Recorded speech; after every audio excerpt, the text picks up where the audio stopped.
जय श्री राम।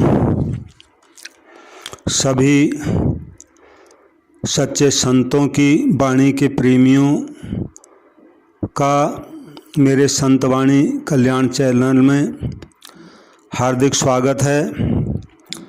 सबसे विनती है, कृपया चैनल को सब्सक्राइब करें, कथा को लाइक करें और शेयर ज़रूर करें।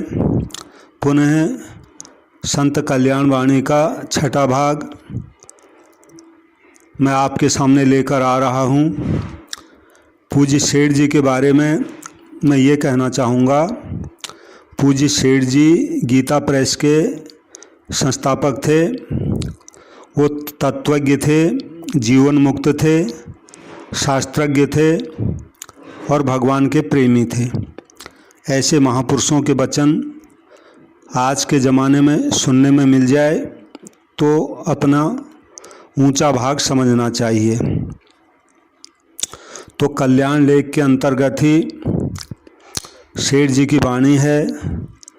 सेठ जी कहते हैं, याद रखो, जब तक तुम्हारा मन विषयों में आसक्त है, जब तक तुम विषय मोह की शरीर, धन, स्त्री, पुत्र, मकान, जमीन, मान, यश आदि को अपना मानकर उनकी रक्षा करना चाहते हो और जब तक भोगों के लिए तुम्हारे मन में उद्वेग, चिंता, विषाद और शोक है, तब तक तुम भगवान के मार्ग पर नहीं आए हो।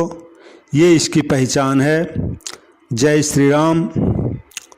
याद रखो, विषय मोह को तोड़े बिना तुम भगवान की ओर मुंह नहीं मोड़ सकते। जो पूर्व की ओर चलना चाहता है उसको पश्चिम की ओर तो पीठ करनी ही होगी। इसी प्रकार विषय भोगों को पीठ दिए बिना, उनके लिए निष्प्रिय हुए बिना भगवान की ओर चलना संभव नहीं है। जय श्री राम। याद रखो, जो लोग संसार के धन संपत्ति, पुत्र पौत्र, मान, यश और पद अधिकार आदि की प्राप्ति होने पर भगवान की कृपा मानते हैं, वे कृपा का रहस्य नहीं समझते हैं। इन सब की प्राप्ति होने पर इनमें मोह बढ़ता है। दिन रात फिर इन्हीं का चिंतन होता है। विषय चिंतन से क्रमशः आसक्ति, कामना, क्रोध या लोभ, सम्मोह, समृद्धभ्रंश और बुद्धिनाश होकर अंत में सर्वनाश यानी आत्मा का पतन हो जाता है। अतः जो वस्तुएं भगवान को भुलाकर आत्मा के पतन में कारण हो, उनकी प्राप्ति में भगवत कृपा कैसी? यह तो भगवत कृपा का विस्मरण है। कृपा तो तब है जब चित्त भगवत चिंतन परायण हो जाए। जय श्री राम। याद रखो, भगवत कृपा का अर्थ है भगवान का अखंड और अनन्य चिंतन होना। भगवान का चिंतन, भगवान की स्मृति यथार्थ संपत्ति है और भगवान की विस्मृति बड़ी विपत्ति है।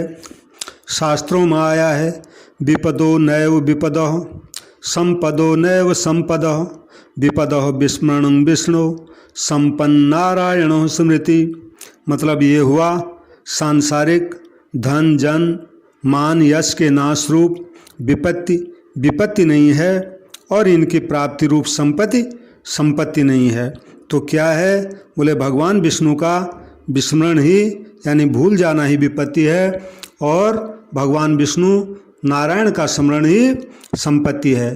क्योंकि भगवत स्मरण से परमानंद रूप परमात्मा की प्राप्ति होती है और भगवत विस्मरण पूर्वक विषय चिंतन से नरकों की प्राप्ति होती है। जय श्री राम। याद रखो, तुम यदि भगवान के मार्ग पर चलना चाहते हो तो तुम्हें विषय का मोह छोड़ना ही पड़ेगा। फिर यदि भोग पदार्थ रहेंगे तो वे भगवान की पूजा के उपकरण के रूप में रहेंगे और तुम उनके द्वारा जो स्वकर्म का आचरण करोगे उससे भगवान की पूजा होगी। जब तक तुम विषय पूजन में लगे हो तब तक भगवान के मार्ग से दूर हो। जय श्री राम। याद रखो, विषयों की गंदगी में भगवान नहीं आते, आकर भी छिप जाते हैं। इसलिए अपने हृदय को साफ करो, तब उसमें भगवान की दिव्य झांकी अपने आप होगी। जय श्री राम। याद रखो, किसी बाहरी दिखावे से भगवान नहीं मिलते। कपड़े बदल लिए, स्थान बदल लिया, आसन लगा लिया, ऊपर के और भी परिवर्तन कर लिए, साधन को शुद्ध भावना से करने पर ये बाह्य साधन भी अच्छी चीज़ हैं, परंतु ये वास्तविक साधन नहीं है। तुम यदि इन बाह्य साधनों को ही सब कुछ मानकर अपने को साधक या साधु मान बैठोगे तो धोखा खाओगे और नुकसान उठाओगे। जय श्री राम। याद रखो, जब तक तुम्हारा मन, तुम्हारी बुद्धि भगवान का चिंतन नहीं करते, जब तक तुम्हारा चित्त निरंतर भगवत चिंतन में ही नहीं लग जाता, तब तक बाहरी साधनों से कुछ नहीं हो सकता। जय श्री राम। याद रखो, तुम्हारा जीवन यदि भगवान के अखंड स्मरण सुधा रस को चखे बिना ही चला जाएगा तो इससे बड़ी और कोई हानि हो ही नहीं सकती। जीवन का प्रत्येक क्षण भगवान के मधुर मंगलमय चिंतन में ही लगे, तभी जीवन की सार्थकता और जीवन का परम लाभ है। जय श्री राम। शिव शिव। अब जो है संत उद्बोधन है। ब्रह्मलीन श्रद्धेय स्वामी श्री शरणानंद जी महाराज के वचन हैं। तो महाराज जी के वचन हैं साधकों के लिए। साधक महानुभाव, वस्तु स्थिति को जानने के लिए हमें अपने सभी संकल्पों को भली प्रकार देखना होगा। जो संकल्प विवेक विरोधी हैं, यानी जिसके लिए भी अहित की, यानी किसी के लिए भी यदि अहित करें और जिनको वर्तमान में पूरा करना आवश्यक नहीं है, ऐसे संकल्पों का त्याग करना होगा। और जो संकल्प विवेक विरोधी नहीं है लेकिन अपनी सामर्थ्य से परे हैं, यानी जिन्हें हम पूरा नहीं कर सकते, उन्हें प्रभु अथवा विश्व को समर्पित कर निश्चिंत हो जाना चाहिए। ऐसा अनुभव में आया है कि कालांतर में ऐसे शुभ संकल्पों को पूरा करने की सामर्थ्य स्वतः आ जाती है। और जो शुद्ध संकल्प होते हैं और जिन संकल्पों की पूर्ति में किसी का अहित भी नहीं है, वे स्वतः पूरे होते हैं। ऐसा विधान है। अशुद्ध संकल्पों के त्याग से निर्वैरता और निर्भयता आ जाती है। बड़ी सुंदर बात कही। निर्वैरता से द्वेष मिट जाता है और प्रीति की जागृति हो जाती है, तथा निर्भयता से आत्मविश्वास में दृढ़ता आ जाती है और अपने साधन में अविचल श्रद्धा हो जाती है। साधन की दृष्टि से हमें प्राप्त बल का सदुपयोग तथा प्राप्त विवेक का आदर करना है। बल के सदुपयोग से सभी निर्बलताएं मिट जाती हैं और विवेक के आदर से नासमझी मिट जाती है और निस्संदेहता आ जाती है। निस्संदेहता से जीवन और ज्ञान में भेद नहीं रहता। जय श्री राम। अब जो है तुलसीदास जी महाराज का एक पद है विनय पत्रिका का। राम जपु राम जपु राम जपु बावरे, घोर भव नीर निधि नाम निज नावरे। राम जपु राम जपु राम जपु बावरे, घोर भव नीर निधि नाम निज नावरे, यानी राम जी का जो राम नाम है वो भवसागर तरने के लिए नाव है, उस नाव को पकड़ लो, यानी मुख में हमेशा प्रेम से राम नाम रखो। एक ही साधन सब रिद्धि सिद्धि साध रे, एक ही साधन सब रिद्धि सिद्धि साध रे, ग्रसे कलि रोग जोग संजम समाधि रे, राम जपो राम जपो राम जपो बावरे, घोर भव नीर निधि नाम निज नावरे। मतलब ये है कि ये कलयुग है, कलयुग में योग संयम समाधि ये सब ग्रस लिए गए हैं कलयुग के द्वारा।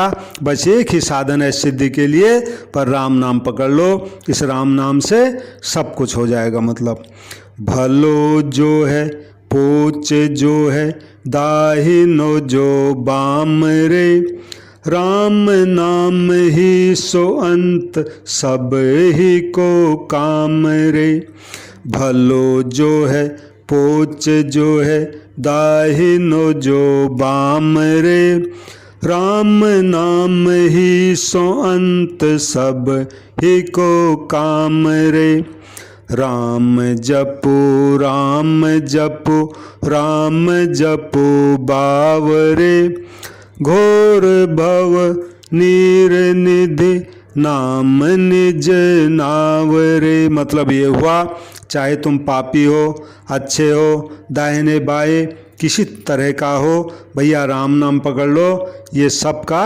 भलाई करेगा, अंत में तो यही काम आएगा, ये मतलब है।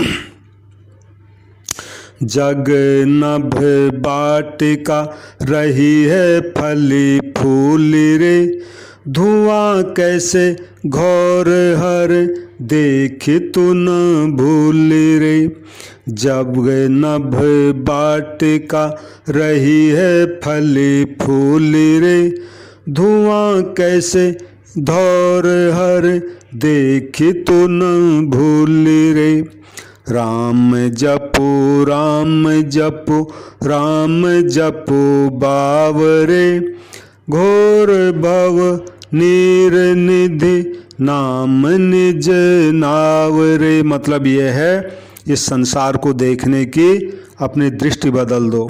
अगर तुम संसार को सुंदर वाटिका फल फूल रही है ऐसे देखोगे तो तुम्हें फायदा होगा।